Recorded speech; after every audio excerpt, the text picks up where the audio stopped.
गुरुर्ब्रह्मा गुरुर्विष्णु गुरुर्देवो महेश्वर गुरुर्साक्षात्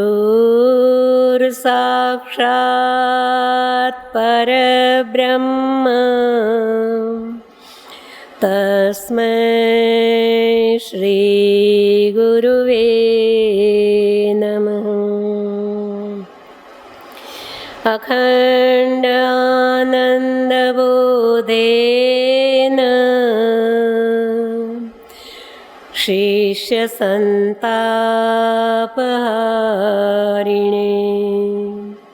परमानन्दरूपाय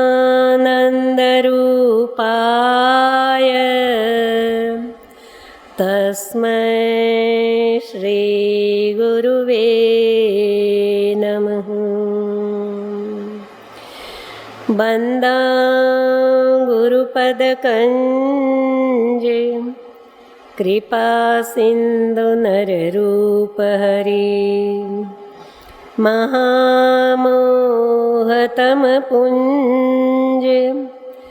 जासु वचन रविकर निकर। श्री सद्गुरुदेव भगवान की जय।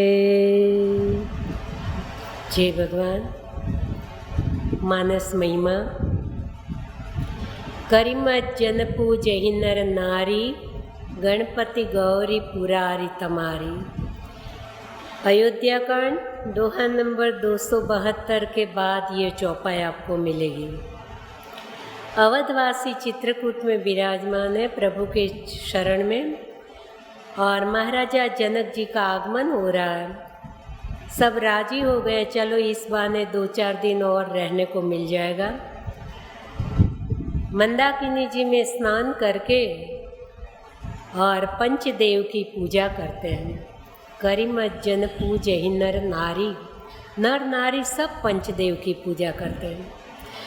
गणपति गौरी पुरारी तमारी।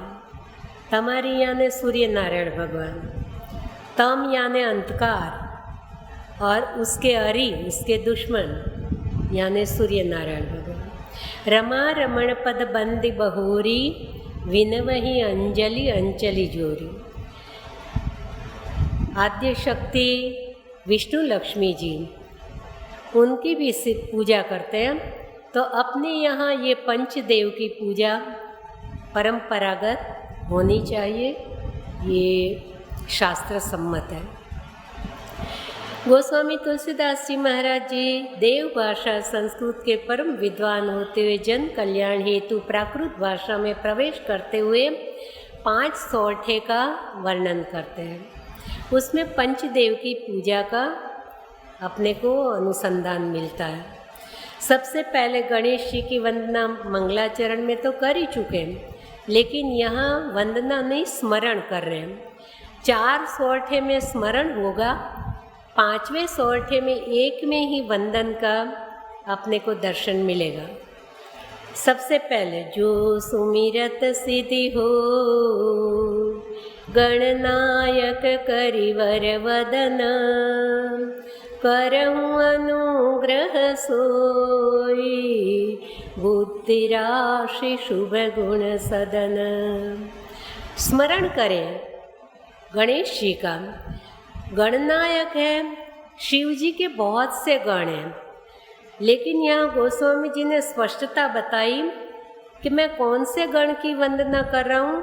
करिवर वदन, जिनको हाथी का मुख है, उनकी चरणों में मैं उनका स्मरण कर रहा हूँ। महाराष्ट्र भाषा में गणेश जी की आरती है, तो उसमें भी स्मरण मात्रेण कामना पूर्ति, जय गण जय देव जय मंगल मूर्ति। तो स्मरण मात्र से आपको जो चाहिए हो, जो सुमिरत सिद्धि हो, गणेश जी का स्मरण करो और आपको जो प्रकार की सिद्धि चाहिए सब मिलेगी। अब गणेश जी परम पूजनीय बने हैं, तो उसके पीछे महिमा किसकी है? 18 दोहा बालकांड। उसके बाद करीब तीसरी चौथी चौपाई नाम महिमा। महिमा जासु जानगण राउ, प्रथम पूजियत नाम प्रभाव। आप सब कथा जानते होंगे। श्री गणेश जी महाराज शरीर भारी है, सवारी मूषक की है। शिव जी ने कहा प्रथम पूजनीय बनना है तो इस दुनिया की परिक्रमा करके, जो ब्रह्मांड की परिक्रमा करके प्रथम आ जाएगा, वो प्रथम पूजनीय बनेगा। सभी देवता की सवारी भी अच्छी, स्फूर्ति शरीर है, सब चालू हो गए, रेस लग गई। अब गणेश जी सबसे पीछे रह गए। नारद जी मिले, बोले रुको रुको, कहाँ भागे जा रहे हो? बोले मत रोको, सब चले गए, मैं पीछे रह गया हूँ, मुझे प्रथम पूजनीय बनना है। बोले इसीलिए रोक रहा हूँ, जरा मेरी बात तो सुनो। बोले कैसे आप पहुँच पाओगे? इसलिए मैं कहता हूँ कि ये एक उपाय करो। क्या? बोले आपके माता पिता रात दिन राम नाम का जप करते हैं। मंगल भवन मंगलहारी, उमा सहित जय जपत पुरारी। माँ भवानी जी समेत शिव जी भगवान के दिव्य नाम का, राम नाम का जप करते हैं। संतत जपत शंभु अविनाशी, रात दिन सतत जपते हैं, निरंतर जपते हैं। माँ भवानी जी भी साथ में जपती हैं। तो उनके कंठ में रात दिन राम नाम चल रहा है। और वैसे वो आपके माता पिता भी हैं। एक परिक्रमा नहीं, 7 परिक्रमा करोगे ना तो भी प्रथम पहुंच जाओगे। वापस लौट जाओ और कैलाश पर विराजमान आपके माता पिता की परिक्रमा कर लो। और राम नाम में पूरे ब्रह्मांड समाया हुआ है, तो आप नाम की भी मई परिक्रमा हो जाएगी, माता पिता की भी हो जाएगी। गणेश जी ने नारद जी के वचन में विश्वास कर लिया, वापस लौटे और अपने माता पिता की, जो राम नाम से भरपूर है, परिक्रमा की प्रथम पूजनीय बने। जैसे एक बार भी नाम जपे, आगे हम देख चुके हैं, प्राकृत सिद्धि तो सब प्राप्त हो जाती। एक बार राम बोले, सुलभ सिद्धि सब प्राकृतु, राम कहत जमुहात। आगे देख चुके हम अयोध्या कांड का 311 नंबर दोहा।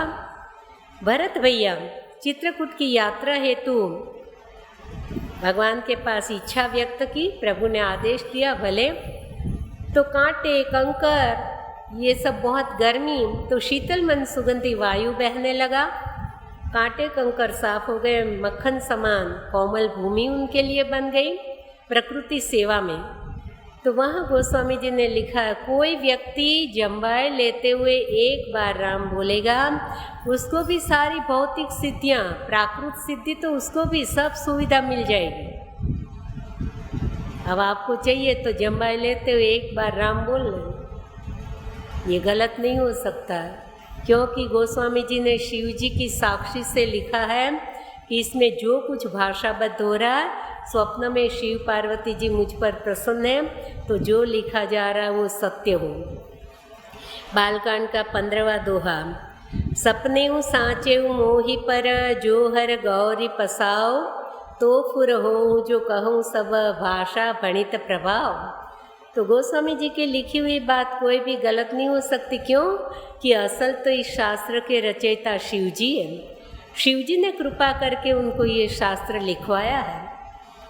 रचि महेश निज मानस राखा, पाय सुसमय शिवासन भाखा। बहुत लंबे समय से शिव जी ने मन में रचना करके रखी थी। कोई जिज्ञासु योग्य पात्र अधिकारी जीव नहीं मिल रहा था, तो मन में ही संभाल के रखा। जब माँ भवानी जी ने जिज्ञासा प्रकट की, तब सुसमय जानकर उनको ये कथा कही गई। तो रचना शिव जी की है, तो असत्य कैसे हो सकती है? एक बार जम्बाई लेते राम बोलो, आपको जो चाहिए प्राकृत सिद्धि।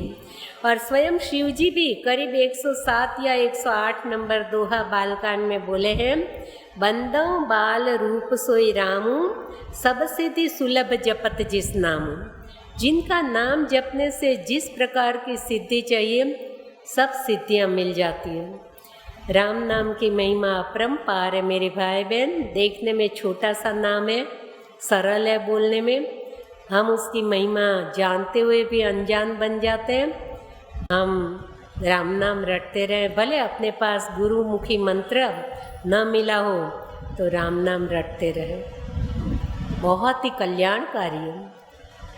तो ऐसे गणेश जी जो विश्वास से नाम की परिक्रमा करके प्रथम पूजनीय बने, उनका स्मरण करने मात्र से अपने को सिद्धि मिलती है। गणनायक करिवर वदनम, जो हाथी के मुख वाले हैं।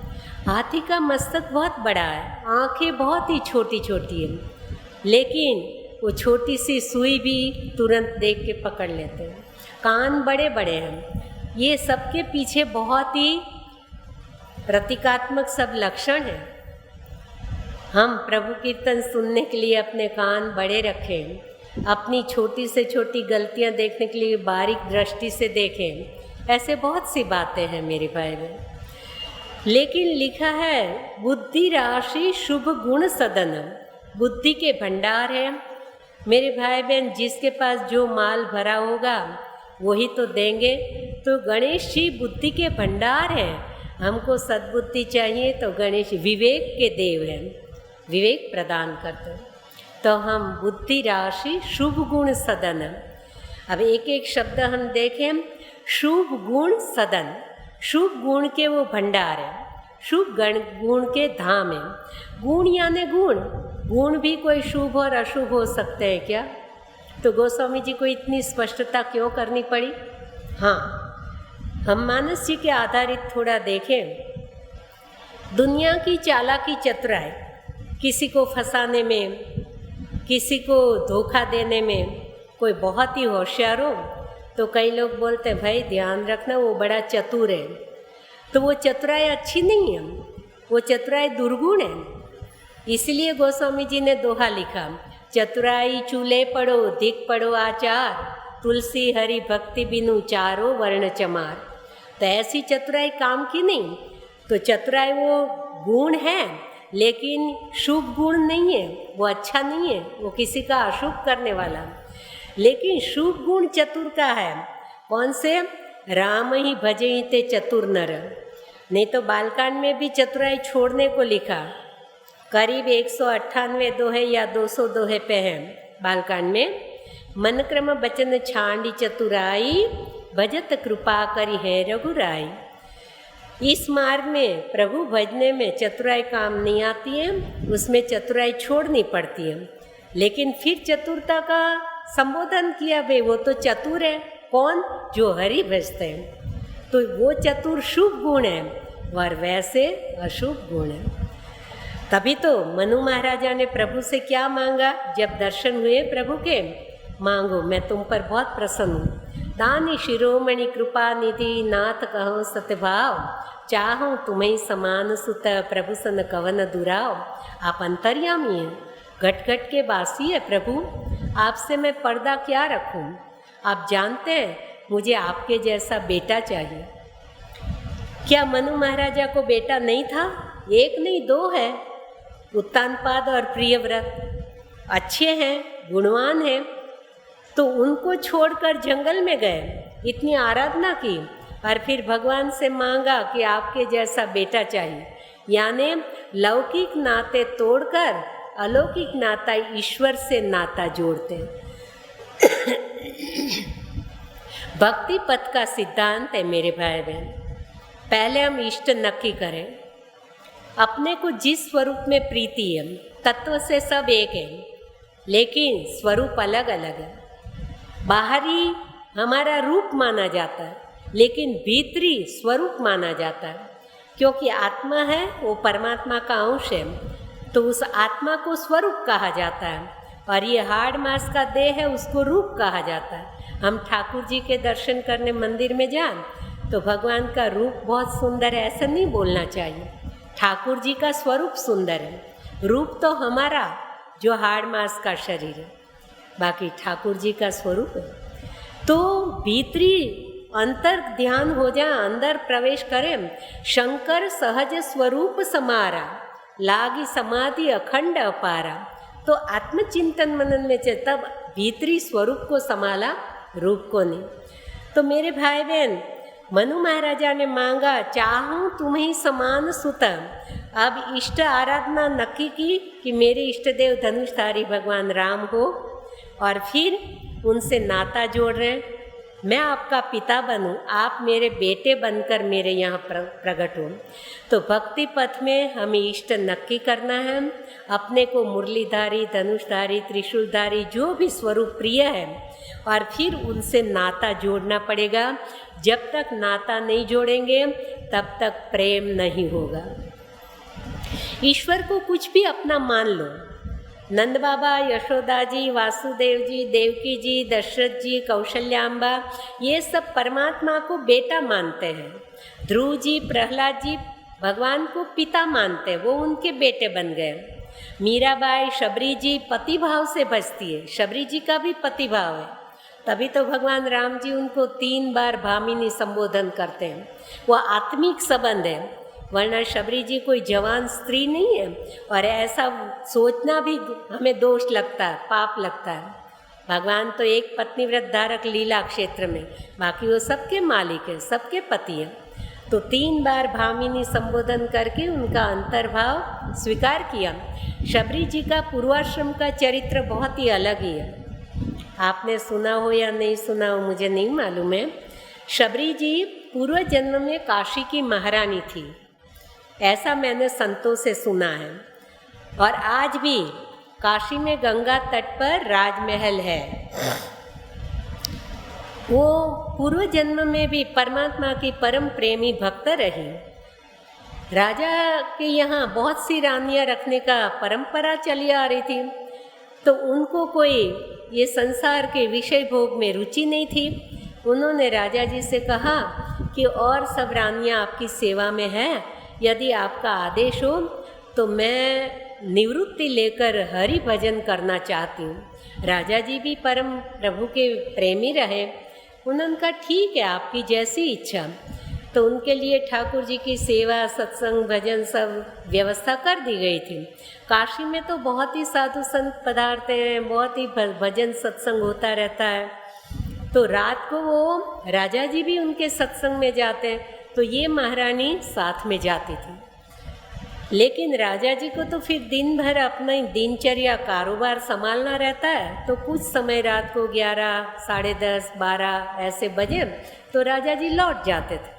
तब ये महारानी जी को भी साथ में लौटना पड़ता था मर्यादा के हेतु। लेकिन उनका मन नहीं मानता था, क्योंकि साधु संतों का सत्संग ही तो प्रधान जीवन रहता है। वो सत्संग से दूर होना नहीं चाहते। इसीलिए तो शिव जी ने भी सदा सत्संग मांगा, सदा निरंतर सत्संग मिलता रहे, हम सत्संग से अलग ना हो। एक दिन महारानी जी ने पूछा राजा जी से, यदि आपका आदेश हो तो मेरे साथ दासियाँ रहेगी, और आपको तो काम रहता है तो आप भले लौट जाएं, अब मेरे को तो कोई जिम्मेदारी है नहीं, तो आप कहें तो मैं रात भर जब तक सत्संग भजन चलते रहे मैं वहाँ सत्संग में बैठूं। राजा जी का कोई बात नहीं, मुझे कोई दिक्कत नहीं है, भले आपकी रुचि है, आपका जीवन ही आपने ऐसा बना लिया। तो रात रात भर वो सत्संग में साधु संतों के संग में बैठी रही। जैसे मीरा, साधु संग बैठ बैठ लोक लाज खोई, मेरे तो गिरधर गोपाल और दूसरों न कोई। जब एक तार जुड़ जाता है, लक्ष्य एक हो जाता है, तब और कोई चीज़ में रुचि रहती नहीं है। अब आदि अनादि काल से चल रहा है, यद्यपि शुद्धम लोक विरुद्धम न करणीयम न आचरणीयम। धीरे धीरे निंदा होने लगी। महारानी मर्यादा तोड़ के राजा जी का भी कहना नहीं मानती है, साधु संतों के बीच में रात रात बैठी रहती है। अब राजा जी के कान पर बात आ गई। राजा जी ने एक दिन महारानी जी से कहा, देखो मुझे कोई तुम्हारे चारित्र पर शंका नहीं है, मुझे कोई ऐतराज भी नहीं है, भले आप रात भर बैठे, लेकिन यद्यपि शुद्धम लोक विरुद्धम, आप परम शुद्ध है लेकिन लोक से विरुद्ध है।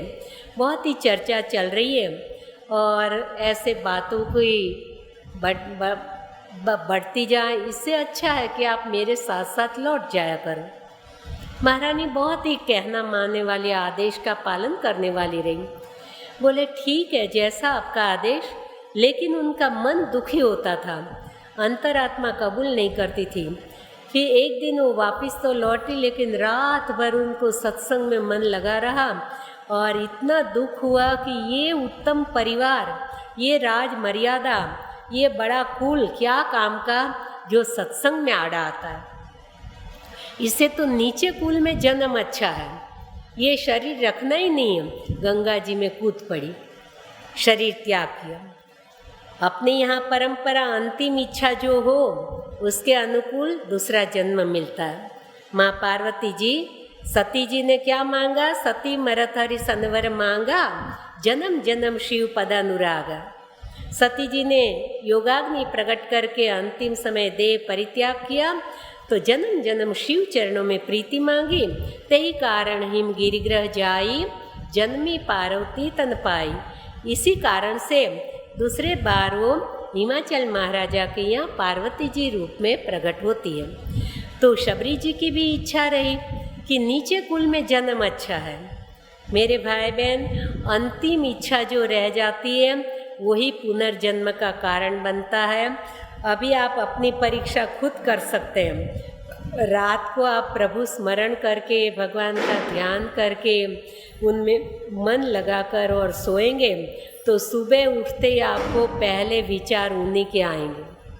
सबसे पहला विचार वही आएगा जो सोते समय अंतिम विचार था। ये आप अपनी अपनी परीक्षा कर लेना।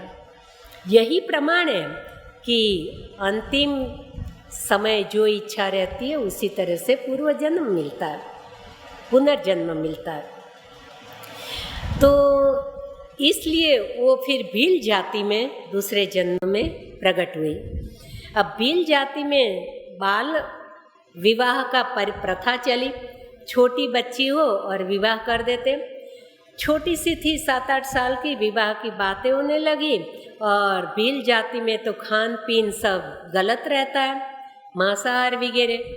वो देखे कि हमारे परिवार में तो और पूर्व जन्म के पवित्रता के संस्कार थे, उनको ये सब अच्छा नहीं लगता था।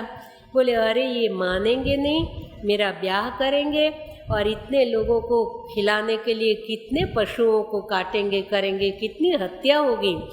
मैं क्या करूं, इनसे छुटकारा कैसे पाऊं? तो आधी रात में घर छोड़ के भाग गई वन की ओर। और ऐसे वन में भटकते भटकते वो पंपा सरोवर, जहाँ मातंग ऋषि का आश्रम, बहुत ही अच्छी जगह है, वहाँ गई। मातंग ऋषि ने अपनी बेटी की भांति उसको आश्रय दिया और वहाँ उनको राम राम रटने को कहा। साधु संतों की, सत्संग की प्रेमी शबरी जी संतों की सेवा हेतु वो जब पंपा सरोवर स्नान जाते अपनी कुटिया से, तो रास्ता साफ करती, कांटे कंकर न हमारे साधु संतों को चरणों में तकलीफ न हो, ऐसी सब सेवा करती। लेकिन साधु संतों ने जाति भेद माना, उनका अपमान कर दिया। तू अपवित्र है, हमारे रास्ते में मत आया कर, हमारा सब तू अपवित्र कर देती है। और पंपा सरोवर का जल तू छूना नहीं बोले, हम उसमें स्नान करते, वो जल अपवित्र हो जाता। शबरी जी घबरा गई कि अब मुझे सेवा तो करनी है, क्या करूं? उन लोगों को पता न चले, ऐसे आधी रात में अंधेरे में झाड़ू बुहार करें तो झाड़ू की भी आवाज़ किसी को सुनाई दे। तो अंधेरे में अपने हाथों से वो रास्ता साफ करती, हाथे में कांटे कंकर लगते, छिल जाती हथेलियाँ, लेकिन उनको भाव यही रहा, तो सेवा में जुटी रही। लेकिन फिर भी साधु संतों ने सोचा नहीं, अभी भी कोई रास्ता साफ करते हैं। और चुपके से देखा, पकड़ी गई शबरी जी, बहुत डांटा फटकारा। मातंग ऋषि के पास रोने लगी। उन्होंने कहा बेटा, ये लोग तुझे नहीं यहाँ रहने देंगे और तुम, मैं कहूँ वहाँ चली जाओ, यहाँ से थोड़ी दूर, तुम राम राम रटते रहना, राम अवश्य एक न एक दिन तुम्हारे द्वार पधारेंगे। तो वहाँ से अब वो तो अंदर जंगल के रास्ते गई होगी, वरना अभी गाड़ी के रास्ते, गाड़ी लेके जाए तो थोड़ा पंपा सरोवर से ये सूर्यभान गांव जहाँ शबरी जी का स्थान है वो थोड़ा दूर है, मैं गई हूँ वहाँ। तो वो वहाँ चली गई। और खूब राम नाम रटा और प्रमाण है कि राम जी के दर्शन हुए। और गुरु ऋण से मुक्त होने के लिए जब राम जी उनसे पूछते हैं, अब देखिए भविष्य में कोई कहेगा कि केवल राम राम रटने से क्या होता है, ये प्रमाणित करने के लिए स्वयं राम जी अंतर्यामी घट घट के वासी सर्वज्ञ सर्वव्यापक एक शबरी भिलनी जो उस जंगल से बाहर गई नहीं, अज्ञान है, अनपढ़ है, उनसे पूछते हैं जनक सुता की सुति कहूँ भामिनी, ये भामिनी बताओ जनक सुता कहाँ है। अब शबरी जी को क्या मालूम जानकी जी कहाँ है। देखिए जाने कछु जो करिवर गामिनी, अब करी यानी हाथी, वर यानी श्रेष्ठ हाथी। अब श्रेष्ठ हाथी की उपमा भगवान श्री राम जी को दी गई है, उनकी अनुगामी है वो, उनके चरणों पर चलती है। नहीं तो लौकिक व्यवहार में गजगामिनी कहते हैं पत्नी को, यहाँ राम जी उनके हृदय का भाव देकर उनको जाने कछुजो करिवर गामिनी संबोधन कर रहे। भामिनी तो कहा, करिवर गामिनी की कहा। तो शबरी जी पति भाव से बसती है। भगवान से कहा प्रभु आप जानते हो मुझे पूछते हैं। हाँ, क्यों कि भविष्य के लोग कहेंगे राम राम रटने से क्या होता है, तो उनको पता चले कि राम राम रटने वाले कैसे त्रिकाल ज्ञानी हो जाते हैं, भविष्यवाणी कर देते हैं कि मुझे स्वयं उनको पूछकर आगे बढ़ना पड़ता है, बता दो। तब शबरी जी ने कहा प्रभु आप मुझसे पूछते हैं तो पंपा सर ही जाहु रघुराई, आप पंपा सरोवर पधारो। और भविष्यवाणी कर दी वहाँ तहो यही सुग्रीव मिताई। आज भी पंपा सरोवर ईश्वर मातंग ऋषि का आश्रम है और ईश्वर ऋष्यमुख पर्वत है। ऋष्यमुख पर्वत पर सुग्रीव रहता था, शबरी जी भी वहाँ रहती थी। साधु संत उनको अपमानित करते तो कभी सुग्रीव के पास वो रोने लगती। सुग्रीव भी दुखियारा था, बाली के डर से वहाँ रहता था। कभी उसको शबरी जी कंदमूल फल वगैरह कुछ ला के उनको भी दे देती। भैया और बहन का रिश्ता हो गया था। जब शबरी वहाँ से निकली तो सुग्रीव से मिलकर चली थी कि भैया अब गुरुजी का आदेश, मैं यहाँ से जा रही हूँ। बोले क्यों? गुरुजी बोले कि राम राम रटना, राम एक न एक बार तुम्हारे द्वार पधारेंगे, तो अब मैं वहाँ जाके भजन करूँगी। तब सुग्रीव ने कहा कि मैं भी बहुत दुखी हूँ, राम तुम्हारे पास आ जाए तो मेरी भी सिफारिश करना, मुझे भी दर्शन दे दे। तो बोले कि मुझे मिलेंगे तो अवश्य कहूँगी। इसलिए आज सुग्रीव को भी बात करती है, ताहो वो यही सुग्रीव मिताए। राम नाम रटने से इतना मालूम त्रिलोकी नाथ स्वयं त्रिकाल ज्ञानी शबरी जी हो गई, उनसे पूछकर आगे बढ़ रहे हैं। देखो मेरे भाई बहन, नाम की महिमा कितनी अपरंपार। शबरी जी ने और तो कोई कुछ काम नहीं किया, जीवन भर राम राम रट, और गुरु ऋण से मुक्त हुई। शबरी जी को भगवान गुरु जी ने कहा कि बेटा राम राम रटना, राम मिलेंगे। और शबरी जी को राम मिले तो बोले आप पंपा सरोवर पधारो, वहाँ मेरे गुरुदेव विराजमान है, आप उनको भी दर्शन दीजिए। शिष्य ऐसे हो तो सद्गुरु को भी प्राप्त कराते हैं, सद्गुरु ऐसे जो शिष्य को प्राप्त कराते हैं। परस्पर है मेरे भाई बहन, गुरु शिष्य का नाता बहुत ही अटूट है। तो ऐसे मनु महाराजा ने जब ईश्वर से नाता जोड़ा, जैसे शबरी जी ने पति भाव, ऐसे मनु महाराजा पुत्र भाव से नाता जोड़ते हैं। तो भगवान ने कहा आप उसरिस खोजो कहाँ जाई, मेरे जैसा दूसरा है कौन, संग सहाय न दूजा। भगवान राम के समान एक ही राम ही है, मैं कहाँ ढूंढने जाऊं। नृपतव तनय हो मैं आई, मैं स्वयं आपका बेटा बनकर आऊँगा। तब शत्रुपा जी हाथ जोड़े पीछे खड़ी है, तो अभी उन्होंने पुत्र भाव नहीं मांगा, तो भगवान ने उनको अभी से माँ नहीं कहा, उनको देवी कहा। देवी मांगुवर जो रुचि तोरे, ये देवी आपने भी आराधना साधना की है तो आपकी रुचि वो आप मांग लो। तब शत्रुपा जी क्या बोली है, जो वर नाथ चतुर नृप मांगा, मेरे पतिदेव बड़े चतुर है, जिन्होंने आपको पुत्र भाव से मांग लिया, तो ये सच्ची चतुराई, ये चतुर शुभ गुण है। इतना बताने के लिए इतना घूमना पड़ा। तो राम ही भजे ते चतुर नर, सोई कृपाल मोहि अति प्रिय लागा। मैं भी चाहती हूँ आप हमारे यहाँ पुत्र रूप में प्रकट हो, लेकिन मैं आपको केवल पुत्र भाव में मोहित न हो जाऊं। आपके भक्तों को जो सुख सद्गति और भक्ति प्राप्त होते, सोई सुख सोई गति सोई भगति सोई निज चरण स्नेह, सोई कृपाल सोई रहनी प्रभु हमें कृपा करी देऊं। इस दोहे में सोई सोई 6 बार ये शब्द आता है। बोले मुझे ऐसी भक्ति मति गति ऐसे सब देना, बोले मैं केवल पुत्र भाव में ना डूब जाऊं। तब भगवान ने कहा मातु विवेक अलौकिक तोरे। अब आपने पुत्र भाव मांगा तो अभी से माँ भी कह देता हूँ, और आपका भाव लौकिक नहीं है, आपका भाव अलौकिक है। तब मनु महाराजा को शंका हुई कि ये चतुर निकली, इन्होंने 2 वरदान मांग लिए, पुत्र भाव भी मांगा भक्ति भी मांगी, मैं रह गया हाथ जोड़े खड़े, प्रभु मैं भी एक वरदान और चाहता हूँ। बोले मांगो जो चाहिए। बोले कि मोई बड़ मूढ़ कहे कि न को, मुझे कोई मूर्ख कहे तो भले कहे, कहने दो।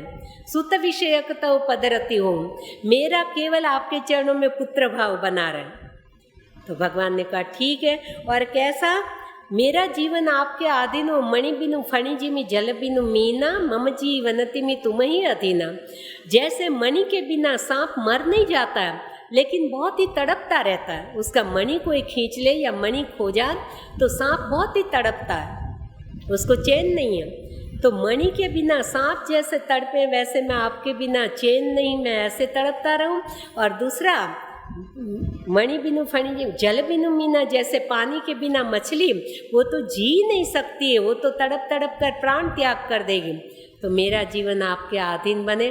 तो ये 2 बात मांगी थी, इसलिए दोनों घटना घटी।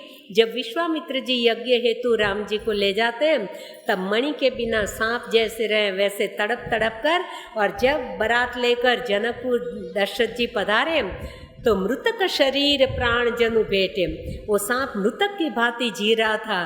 तो जैसे कि नए प्राण मिल गए, मणि मिल गया, राम जी चरणों में प्रणाम किए, तो मृतक शरीर प्राण जनु भेटे। लेकिन 14 साल का वनवास हुआ, तब जैसे पानी के बिना मछली नहीं जी सकती, वैसे दशरथ जी ने प्राण त्याग किए। जो जैसा भाव रखता है, जो जैसा मांगता है। तो मेरे भाई बहन, सच्ची चतुराई कौन सी है? हरि भजो, ये चतुर है। अरण्य कांड के 6ठे दोहे में अत्रि जी बोले राम ही भजे ते चतुर नर। 2 है वहाँ। और चतुर नहीं, चतुर के शिरोमणि कहे जाएंगे। 119वां दोहा उत्तरकांड का, चतुर शिरोमणि ते जग माही, जे मणि लागी सु यत्न कराही। भक्ति मणि पाने के लिए जो प्रयत्न करता है, पुरुषार्थ करता है, वो चतुर नहीं, चतुर के शिरोमणि है। तो गणेश जी से हम ऐसा मांगे, शुभ गुण सदन, हमारे में शुभ गुण बसे, हम चतुर बने, पर ऐसे अशुभ गुण वाले चतुर ना बने। किसी को फंसाने के लिए नहीं, किसी को धोखा देने के लिए नहीं, हम चतुर बने हरि भक्ति के लिए। इतना समझाने के लिए ये सब लेना पड़ा। बुद्धि राशि शुभ गुण सदन। अब मूकं करोति वाचालम पंगुम लंघयते गिरिम यत् कृपातमहं वंदे परमानंद माधव। उसका सीधा सीधा प्राकृत भाषा में गोस्वामी जी ने लिखा है, मूक होई वाचाल, पंगु चढ़ई गिरिवर गहन, जासु कृपा सुदयाल, द्रवहु सकल कलिमल दहन। लेकिन थोड़ा फर्क किया, उसमें संस्कृत में पंगुम लंघयते गिरिम, वो पहाड़ को लांघ जाता है, और यहाँ गोस्वामी जी ने लिखा पंगु चढ़ई गिरिवर गहन, वो पहाड़ पर आधिपत्य अपना स्थान जमा लेता है। ऐसे प्रभु का स्मरण किया। सर्वसमर्थ परमात्मा, वो चाहे तो क्या नहीं हो सकता है। पंगु पहाड़ पर चढ़कर वहाँ अपना आधिपत्य जमा सकता है, और गूंगा बोल भी सकता है। तो मूक होई वाचाल, पंगु चढ़े गिरिवरन गहन, जासु कृपा सुदयाल, द्रवहु सकल कलिमल दहन। कलयुग के मैल को खत्म करने वाले ऐसे प्रभु परमात्मा हम पर द्रवीभूत हो, कृपा करो। गोस्वामी तुलसीदास जी महाराज परम इष्ट आराध्य, परम निष्ठा है। राम भरोसो राम बल राम आस विश्वास, एक भरोसो एक बल एक आस विश्वास। उनके इष्ट आराध्य देव धनुषधारी भगवान श्री राम ही हैं। और किसी को मानते नहीं। ब्रज में पधारे मथुरा तो भी तो यही प्रमाण मिलता है। कोई कहते हैं कि सूरदास जी और गोस्वामी तुलसीदास जी महाराज जी चचेरे भाई थे, लगते थे। अब सूरदास जी तो सूरदास जी रहे, वो ब्रज छोड़कर कहीं जाते नहीं। एक परम कृष्ण भक्त, एक परम राम भक्त। लेकिन गोस्वामी जी कई बार उनसे मिलने के हेतु मथुरा पधारते थे। तो एक बार सूरदास जी ने कहा कि हमारे ठाकुर जी के दर्शन हेतु चलोगे क्या? बोले हाँ अवश्य चलूँगा। कृष्ण जी के मंदिर में ले गए। अब गोस्वामी जी ने हाथ जोड़ के प्रार्थना की, हे प्रभु कहा कहो छवि आज की भले बिराजो नाथ। आप बहुत सुंदर है प्रभु, सुंदरता की धाम है, लेकिन तुलसी मस्तक तब नमे धनुष बाण लो हाथ। ये मस्तक तो मैं धनुषधारी के चरणों में झुका चुका हूँ, तो आप मुरली छोड़कर धनुष बाण हाथ में ले लो। मस्तक नहीं झुकेगा, आप लगते बहुत प्यारे हो, बहुत सुंदर लगते हो। और भगवान तो भाव के अधीन, कित मुरली कित चंद्रिका कित गोपियन को साथ, अपने जन के कारण श्री कृष्ण भय रघुनाथ। भाव से अधीन होकर भगवान ने मुरली रख दी। आज भी मथुरा जी में वो राम मंदिर है। तो मेरे भाई बहन, कहने का मतलब कि भाव के अधीन भगवान, जैसे भी आप भाव रखोगे, इतनी निष्ठा है गोस्वामी जी की, मेरे एक भरोसो एक बल मेरे इष्ट आराध्य राम ही है। तो यहाँ गोस्वामी जी ने पहले विष्णु जी का स्मरण क्यों किया? अब उनके आराध्य देव तो राम है। नील सरोवर मूक होई वाचाल पंगु चढ़ई गिरिवर गहन, जासु कृपासु दयाल द्रवहु सकल कलि मल दहन। नील सरोरु श्याम तरुण अरुण वारिज नयन, करऊँ सो ममूर धाम सदा क्षीर सागर शयन। अब विष्णु भगवान को प्रार्थना की कि मेरे हृदय में कायम आप निवास करो। तो ऐसा तो हो नहीं सकता, क्यों? विष्णु भगवान शेष शैया पर क्षीर सागर में शयन करते हैं, लेकिन वो शांताकारम भुजग शयनम। अब समुद्र सागर कभी स्थिर होता है क्या? कोई कहे कि हमें सागर में स्नान करना है, लेकिन ये लहरें उठती बंद हो जाएगी तब सागर स्नान करेंगे, कभी संभव है? इस संसार सागर में हम ये सुख दुख की हर शोक की लहरों में डूबे हुए हैं। हम कहें कि ये सुख दुख से छुटकारा मिलेगा, हर्ष शोक से बाहर निकलेंगे तब हरि भजेंगे, तो संभव है? ये संसार सागर में तो चलता ही रहेगा। तो इसलिए विष्णु भगवान का स्मरण कर रहे हैं कि देखिए वो सुख दुख की लहरों में सागर के बीच में शयन कर रहे हैं, फिर भी कैसे हैं? शांताकारम। ना सुख में छलक जाते हैं, ना दुख में हार जाते हैं। वो अपना काम करते रहे हर परिस्थिति में। सद्गुरुदेव भगवान ने प्रार्थना बताई, मुदित रहे प्रत्येक दशा में, हर दशा में समत्व रखें। गीता जी का दूसरा अध्याय है स्थित प्रज्ञता के लक्षण। मुदित रहे प्रत्येक दशा में तोष सुधारस पाव। जैसे भगवान श्री राम जी अयोध्या कांड का मंगलाचरण, रात को बात चली कि कल राज्याभिषेक होने वाला है, सब तैयारियां हो रही हैं, और प्रातःकाल होते बात हुई कि वन में जाना है। तो प्रसन्नताम यान गताभिषेक तथा न ममलो वनवासु दुखतः मुखाम्बुज श्री रघुनंदनस्य में सदास्तु सा मंजुल मंगल प्रदा। सदा सर्वदा प्रसन्न प्रसन्न है। तो गोस्वामी जी भाव व्यक्त करते कि हे प्रभु विष्णु भगवान, मैं आपकी तरह हर परिस्थिति में शांताकारम रह पाऊँ और शांताकारम स्थिति में मैं प्रभु का भजन करूँ। तो नील सरोरु श्याम तरुण अरुण वारिज नयनम, करऊँ सो ममोर धाम। मैं सदा सर्वदा आपका चिंतन करूँ, आपका ध्यान रखूँ कि आपकी तरह मैं बना रहूँ। मेरे भाई बहन, हम संसार सागर में झूले में झूल रहे हैं।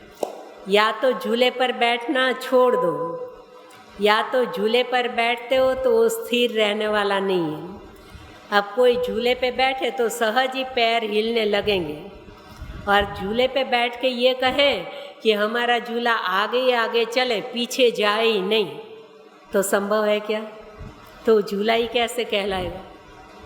तो हम सुख दुख के झूले में झूल रहे हैं। अब जितना झूला आगे जाएगा उतना ही पीछे जाएगा। जितने बड़े सुखी दिखाई देते हैं उनको कभी बहुत भारी दुख भी आता है। हाँ, या तो झूले से उतर जाओ, ऐसी स्थिर कुर्सी पे बैठ जाओ।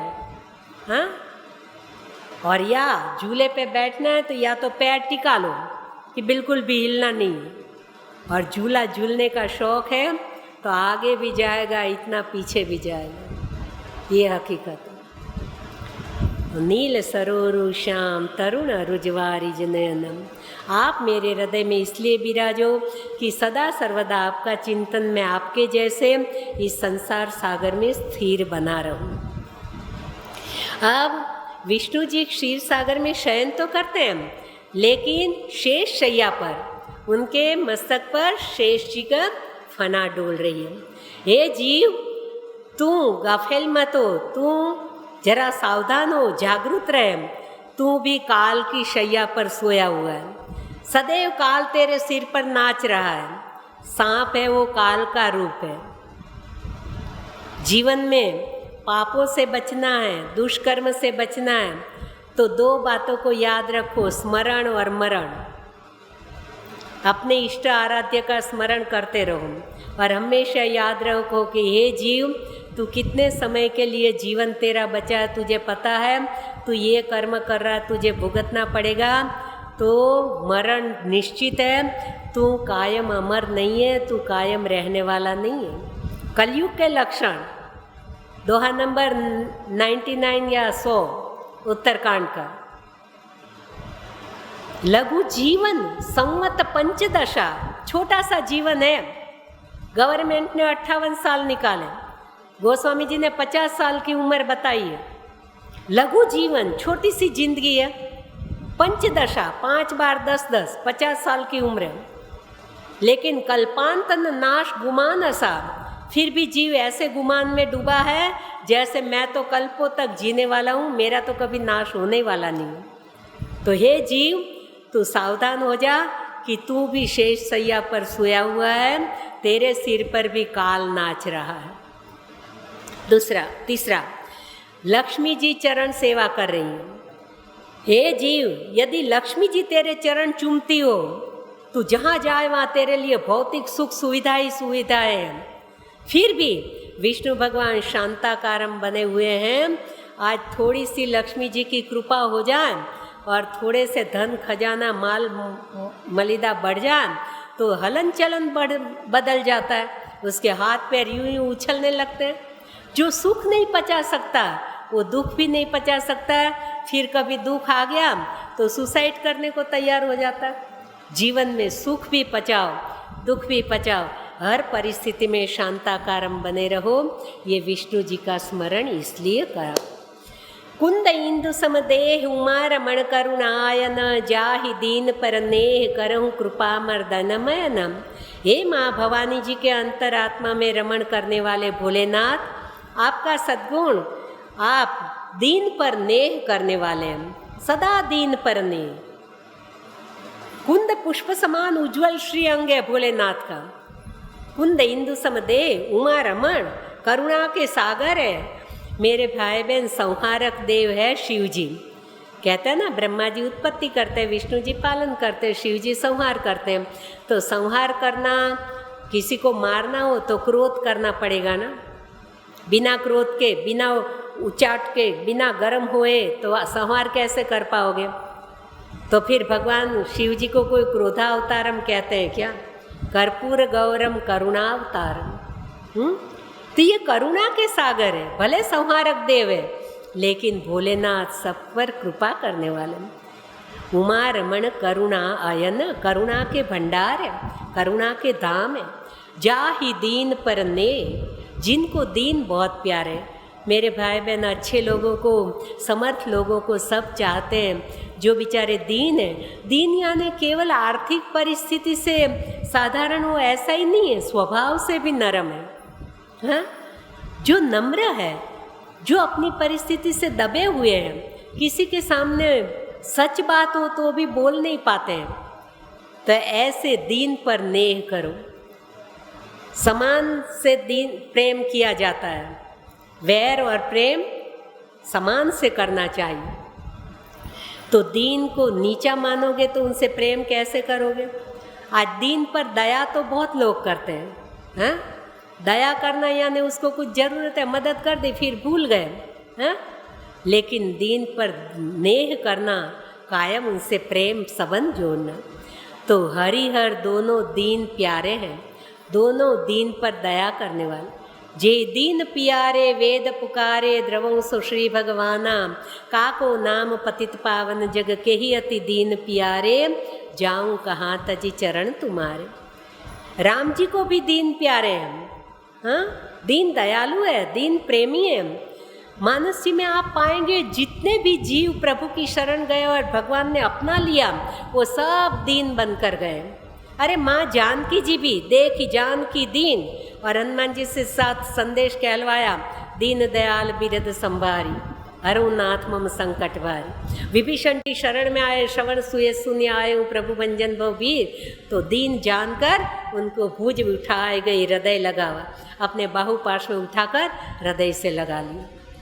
दीन जानिते निज पद दीना, हाँ? तो प्रभु के शरण हम दीन बन के जाए, हम कितने ही सामर्थ्यवान हैं। संत सद्गुरुदेव भगवान और परमात्मा, इनके पास हम अपना सामर्थ्य नहीं बता सकते, हम दीन बनकर जाए। ये प्रभु आप समर्थ हैं, ये दीन जीव आपकी शरण में आया। भगवान की और संत की एक कमजोरी है, वहाँ दीन शब्द बोलोगे ना, वो सह नहीं सकते, तुरंत ही द्रवीभूत हो जाते, तुरंत पिघल जाते। तो ऐसे शिव जी का स्मरण किया, जाहि दीन पर नेव, करऊं कृपा मर्दन मयन, हे काम विनाशक, हे भोलेनाथ हम पर करुणा करो। अब 4 सोरठे में उनकी महिमा गाई, उनका स्मरण किया, वंदन नहीं किया। 5वें सोरठे में सद्गुरु चरण में वंदन किया। बंदौ गुरुपद कंजे, कृपा सिंधु नर रूप हरि, महामोहतम पुंज, जासु वचन रवि कर निकर। सद्गुरुदेव साक्षात हरि रूप है। आगे मंगलाचरण में आया, वंदे बोधमयम नित्यम गुरुम शंकर रूपिणम। वो शिव स्वरूपी है, वो हरि रूपी है, वो कृपा के सागर है। मेरे भाई बहन, सागर खारा है, किसी भी किनारे से, अफ्रीका के सागर से चरणामृत लोगे तो भी खारा लगेगा, अमेरिका के सागर से लोगे तो भी खारा, भारत के सागर से लोगे तो भी खारा, अरबी समुद्र का खारा, बंगाल समुद्र का खारा, हिंद महासागर का खारा, वो खारा ही खारा है।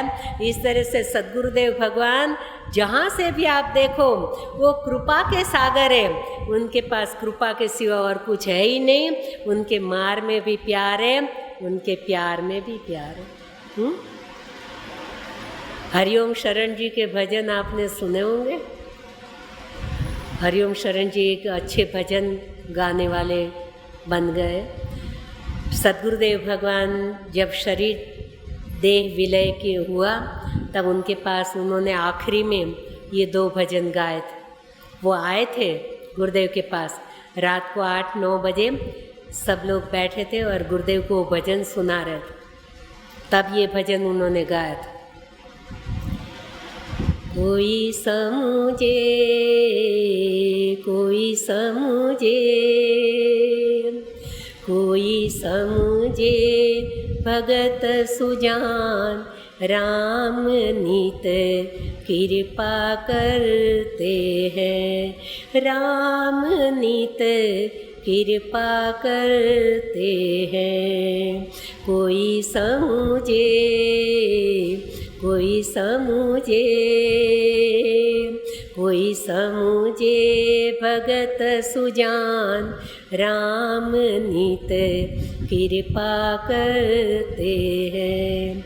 कभी धन सत्ता दर्शाते, कभी धन सत्ता दर्शाते, कभी दीनता दे तरसाते, कभी रख कर मूढ़ जान, उल्पत सीधा करते हैं। राम नित कृपा करते हैं, राम नित कृपा करते हैं। कभी ज्ञान प्रभु जी देते, कभी ज्ञान प्रभु जी देते, कभी बुद्धि ही हर लेते, कभी बुद्धि ही हर लेते, कभी रख कर मूढ़ जान उल्पत सीधा करते हैं। राम नित कृपा करते हैं, राम नित कृपा करते हैं। ऐसा दृढ़ भरोसा मेरे सद्गुरुदेव भगवान जो भी करते मेरे हित के लिए, कभी बदनामी कराते, कभी कितने कलंक लगवाते, कभी वाह वाह कराते, कभी खाई में फेंक देते, कभी ऊंचे हाथी पे बिठा देते, वो सब लेकिन है उनकी कृपा ही कृपा। सद्गुरुदेव नित कृपा करते हैं, वो कृपा सिंधु है, कृपा के बिना कुछ है ही नहीं। लेकिन हम साधारण जीव हैं, माया के अधीन, हम जरा में राजी हो जाते हैं, जरा में दुखी हो जाते हैं, हम पचा नहीं सकते हैं। तो बंदो गुरुपद कंज कृपा सिंधु नर रूप हरि, मनुष्य रूप में वो साक्षात हरि है मेरे भगवान, साक्षात परमात्मा है। अब वो समय नहीं है, उसके लिए कल लूँगी, समय पूरा होने जा रहा। कैसे साक्षात रूप हरि है, जितने भी संत सद्गुरुदेव भगवान है मेरे भाई बहन, वो साक्षात हरि रूप है, वो सद्गुरु है, वो गुरु नहीं है। सद्गुरु और गुरु में अंतर है। और महामोहतम पुंज, जैसे रात्रि का घना अंधेरा सूर्योदय होने पे पूरे अंधेरे का विनाश हो जाता है, वैसे जीव शिष्य महामोह रूपी अंधेरे में अज्ञानता में भटक रहा, लेकिन उनके वाणी रूपी किरण, सद्गुरुदेव के शब्द रूपी किरण कान के माध्यम से भीतर गई और तुरंत वो सूर्योदय हुआ, उनकी सूर्य की किरण पहुंची और जैसे सूर्योदय पे अंधेरे का नाश, वैसे महामोह रूपी अज्ञानता का विनाश हो जाता है। महामोहतम पुंज जासु वचन रवि कर निकरम, जिनके वचन सूर्य की किरण भांति हमारे भीतर रहा, अज्ञानता रूपी अंधेरे को दूर करने में समर्थवान है। ऐसे सद्गुरुदेव भगवान के चरणों में प्रणाम करके और आज के प्रसंग को यहाँ विराम देती हूँ। विराम। जय भगवान, जय सिया राम।